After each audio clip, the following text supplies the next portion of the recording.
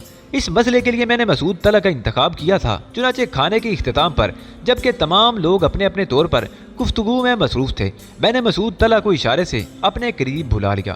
مجھے تم سے ذاتی طور پر کچھ کام ہے مسعود طلح۔ میری خوش نصیبی ہے علی، کہیے۔ مسعود طلح بولا، یہ لڑکی جو میرے ساتھ موجود ہے، اس کے بارے میں تقریباً سب کچھ میں تمہیں بتا چکا ہوں۔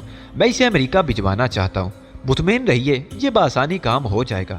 نہیں مسعود، جتنا آسان تم سمجھ رہے ہو یہ اتنا آسان کام نہیں۔ یہ مت سمجھنا کہ جن لوگوں کو تم نے گرفتار کر لیا ہے صرف وہی یہاں مصروف ایک کار تھے۔ نہ معلوم ابھی ان کے کتنے ساتھی کہاں کہاں موجود ہیں اور وہ اس لڑکی کے لیے خطرہ بن سکتے ہیں۔ یوں سمجھ لو کہ یہ میری امانت ہے جس کی حفاظت